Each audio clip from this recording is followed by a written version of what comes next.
Tiens, je vais vous faire entendre un extrait où il est question du bilan qu'elle fait de son travail, bien sûr, mais surtout de l'évolution du féminisme chez nous au Québec. Je pense qu'au Québec, on a réussi à garder ce qui était bon des deux côtés.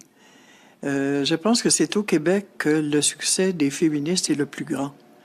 Nous sommes restés féminines, comme les Françaises souhaitaient l'être, mais nous ne sommes pas devenues non plus aussi exigeantes peut-être que les Américaines.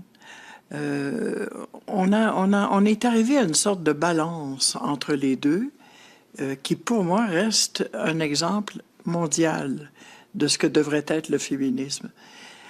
C'est long, ça prend du temps, on s'essouffle.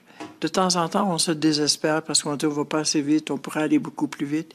Mais si on va plus vite, on va se séparer des hommes.